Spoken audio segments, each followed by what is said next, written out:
My subconscious jedis. What's up? This is Logan, episode 6. It is 10:09 p.m. March 18th, and this will be my third attempt at recording this video. I've read through my dream twice now. It sounds all over the place. I didn't write it down in a very clear and decisive manner this morning. My girlfriend spent the night last night. If you watched the last one, you know that. And tends to mess up my morning routine a little bit, which is totally fine by me. Anyways, we're going to get right into the dream here. The last two times I tried recording this, I have had to pause it because people were coming down to do laundry in the basement here. And, I try to avoid strange interactions with my family regarding my dreams. And you guys are a secret until you're big, if you get big. But I'm just going to give you the recap of my dream here because it was about 3 pages long in my journal here. You can see, scribble, scribble, scribble. This is how you should be doing it. Do a reality check right now. I'll give you about 5 seconds. I'll do one. Ask yourself how you got here. I'll tell you how I got here. I'm sitting in a chair and I sat down for this video. I guess I could be dreaming of sitting down for the video. That'd be intense. Something my mind would do. But I'm really thinking about it and I don't think that's the case. I did the breathing thing. I got 5 fingers. Moving forward. So there's two-ish, 3-ish parts to this dream. The first one, I'm out with some friends in a car. I ate a weed brownie, just like a weird little square one, not the normal kind I normally see. I smoked 2 blunts, and I was way too high. I actually looked and told a dream character, I am too high. I don't remember their response, though. I think they were surprised. I didn't have a name to the face. I didn't recognize them. My recall was very spotty, but it's unlike me because I haven't smoked since February 5th of 2018 due to work and some responsibilities that I'm kind of conflicted about as far as how I'm going to handle drug use and responsibilities. So responsibilities come first. Hopefully you're the same way. And if you're not, that's okay. So, moving forward, in the first dream, that's what happened. We're just cruising around. And during this dream, though I am still pretty firmly believing, it's just my recall being out of order since it was kind of a sloppy night for a recall. I wrote it down about 30 minutes late if I didn't mention that. I had this weird flashback type deal to escalators that are horizontal. If you've seen, I call them people movers. They just move people. They were like 4 feet long, so about half the length of your body maybe if you were 8 foot long, 8 foot tall. And they were separated by an equal amount of sidewalks, so it was just like little segments of people mover, walk on ground. It would probably feel terrible to actually try and walk on that because you'd just be, accelerated walk, slow, accelerated, slow. It was very strange.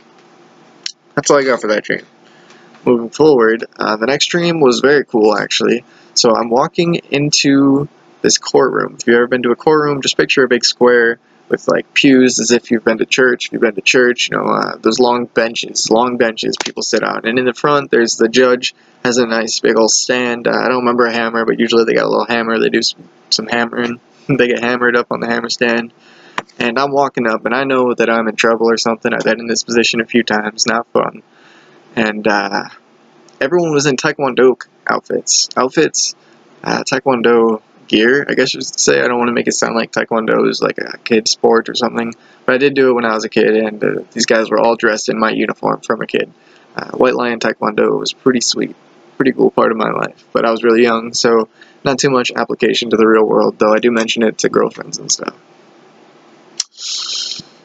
Let's see, so I walked forward. I was trying not to read it word for word here. I walked forward to the front, and I turn around because I think I'm in trouble, and I use my hand like a handgun, and I'm like, bang, bang, bang, bang.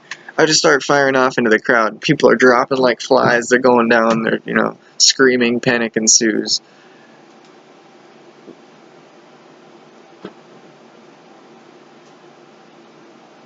Oof. Thought someone was coming downstairs. Panic ensues. And then this old lady, 4 rows back from the front, holds up an old camera. I mean, it looks like a flip phone to me if I'm trying to recall it now. I didn't really write down if it was, but that's the feeling I'm getting now as a old, late recall now.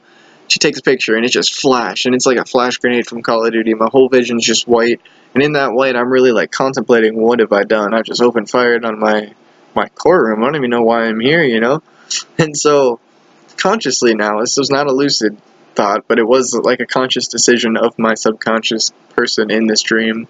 And it's kind of weird how paradoxes and such happen like this, but I think to myself, okay, well, I used a hand, a hand to shoot them. I'll just not shoot them. They didn't die. It's my fingers. What did I shoot out of my fingers? Some air? And just like that, everyone's good. Old lady's not even there that I recall. I didn't see her again after that.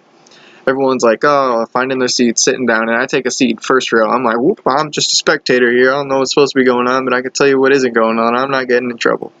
So after this, actually, the police come, because I had the feeling immediately that she told the police, but she sent the picture off. That's why I didn't just shoot her, because that was actually also a thought. Ugh, terrible of me. So these guys show up in the doorway, 2 or 3 of them. They're dressed like police, and they have these huge, like, shock sticks, like a metal pole, like a lightsaber picture, but with, like, electricity. I just watched The Last Jedi, Star Wars Last Jedi, because it came out yesterday, I believe, for buying on the PS4, long story. And it looked like the Red Guard, that guard the Emperor. It was pretty sweet. When I woke up, I was like, damn, they looked cool. Those police officers, I'm glad they didn't get me, because they were scary. And when they came into the doorway, they were just like, shh, looking around, and then they took off, because there was no threat, and everyone seemed to be okay with what had just happened. Or they forgot. I didn't forget, but they forgot. Now, as soon as those guys are gone, this guy walks up to the front, slowly. He's about my age. He even kind of looked like me. I wonder if he was supposed to be me. He looked like my best friend a little bit, too. So as he walks up to the front, I know he's the judge, and he knows that I'm in trouble. I just, you sense things in a dream, like you're kind of making the plot up as you go. And so you come up with this idea, and that's what's sticking, so you go along with it. And he comes up to the front, and picture I'm him walking up to the front right now. He turns, and he turns this way, and as he's turning this way, I dash right out of his field of vision. So that by the time he makes like a full circle, he was facing the crowd. He spins all the way around and then is facing the crowd again. I'm out of the room. I ran my butt off down the hall. I felt like I could feel his eyes on my back, like when you're running from someone in real life. It was pretty intense and vivid. Excuse me, and I get out the door. Now, in the door, I don't remember if there's 2 or 3, I wrote it down, but there's a few different people, and all of these people are also in movement, like maybe coming in, and I just happened to dodge out of their line of sight. It was crazy. I was like straight 007. I've been playing some Rainbow Six Siege, and maybe that's why I was doing things a little tactically, but I made it out of the courtroom. Make it past 1 or 2 people, and they're all going inside, and I'm still like in a dash here. At the very end of the hall, well, I guess it's kind of actually by the doorway. The door was right behind me, but all the other people disappeared. There's 2 girls, and each one has their back to the wall. It's like a narrow hallway. Doors over here, narrow hallway. 2 girls right here talking to each other. This one starts to come inside, and I jump behind her, like slide across the wall. It was like a school wall. Actually, it's kind of like the wall in my basement. I'm not going to show you my basement wall, but you just picture like cement walls, brick walls. And I slide behind her. She doesn't see me, but after all that maneuvering, the last girl who was on this wall saw me slide behind her because, I just slid in front of her vision. Now, she stops me. She's like, hey, where are you going? I remember hearing her voice when I woke up. Oh, hi, Kitty. Oh. I could actually, hear her voice, which is cool for me. I like to write down all the different senses that you remember to remember them better. Now, she says, where are you going? And I tell her that I'm getting the heck out of Dodge. Alright? So, that's my intention, and I just start begging her to come with me. Instead of turning me in, I'm like, why would you want to be here? You don't have to be here. We can live any life we want to live. I started giving her a philosophical speech, and she looked at me and she considered it, and she just said, that's not the life for me. And I looked at her one more time, I turned, and I ran as fast as I could up a flight of stairs. It was like an L-shaped stair, I remember, and that's when I woke up. Super strange. Super exciting. It was a very cool recall because at first when I woke up, I didn't have much to go on. In fact, I didn't even remember to write down my dreams until I was far out of bed. I'd already made coffee, I was eating a bowl of cereal, and I was like, oh, shoot, it's never too late. I can't let you guys down. And that's why we have this whole series. I want to end it with a reminder that this series is for you to be recording every day. When you see my videos come out, or hopefully you're subscribed, then you consciously check, did I write down my dreams this morning? Because it's possible, like on a weekend where I've been sloppy. My last video was 30 seconds long, I think. I should probably remake that one, actually, but regardless, sometimes life happens, and this isn't to get a bunch of subscribers. This is just to help like-minded people and have those like-minded people, which is you guys, help me write down my dreams every day.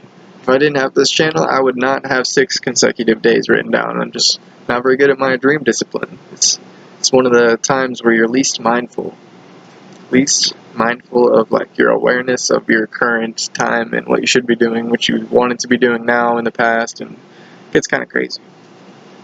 Alright, we're coming up on the 10-minute mark. I'm glad it was a little bit longer tonight. Hopefully you guys aren't sick of my just rambling about my dreams. I'm going to break 10 minutes here and just say I tried to do a sensory-induced lucid dream last night. And so if you guys don't know what that is, basically what I was doing is as I was laying down, I breathed 3 seconds in, 3 long seconds, because 3 is kind of short. I kind of hold it for 7, and I let go for 8. Do that about 10 times, and you'll be snoring. Hopefully not snoring. That's usually a sign of some kind of issue, but if you are snoring, that's okay. I snore sometimes, most of the time. Regardless, I'm sleeping by the end of that. But while I'm doing that, I'm going through all my senses. What can I see with my eyes closed, or maybe even with my eyes open if I'm just laying down? What do I see? Just think about them. Don't let your mind, wander too much. Pull them back, but don't pull so hard that you're straining your mind and keeping yourself awake, focusing so hard on not thinking.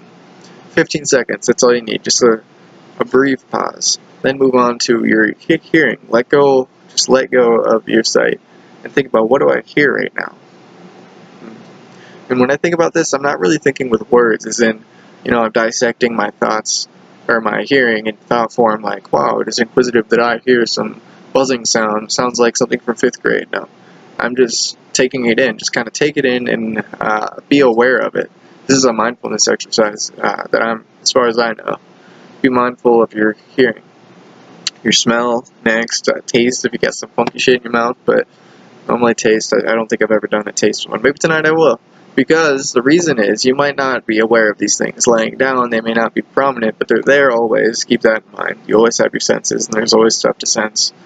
But in your dream, as you fade into your dream world, you're going to be continuing this cycle, and that mindfulness of being aware of the present and all of your senses especially will trigger those senses not only to be present, but trigger your awareness of them and become lucid. That's the idea. 6 days in, I'm actually glad that I haven't had a lucid dream yet, because this is going to be way more, at the same baseline level of anybody who's just starting out with lucid dreaming.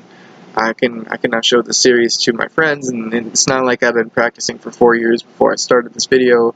Like I've told you in the past, I haven't even, before this series, I couldn't remember a dream but maybe once a week. I moved to Minnesota on, just told you where I lived, the last day of December. I got here on New Year's, and it's always kind of in the back of my mind. I've always wanted to focus more on lucid dreaming as I have in the past, but come this first few months of this year, I just couldn't do it because I wasn't practicing my dream journaling. I wasn't doing any of the techniques. I do reality checks maybe once a day when I thought about it. You should do one now, by the way. I did one. Did you do one? Give you a few seconds to do one there. My point being, in the 6 days since we've started this series, I can tell you for sure I've seen drastic improvement in not only my dream recall, but kind of my dream vividness and just all around aspects. Now the lucidity part, I have not had a lucid dream yet, but I feel like we're on the brink as I've been practicing reality checks effectively.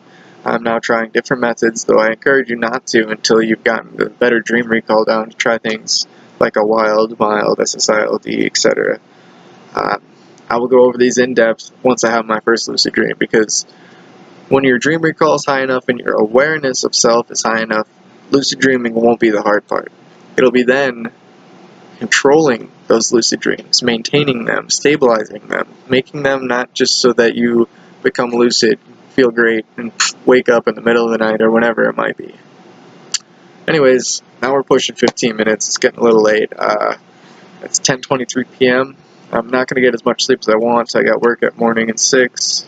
I said those words out of order, but you got the gist. I'm going to go take a shower and head to bed. Good night, lucid dreaming, and I'll see you guys tomorrow.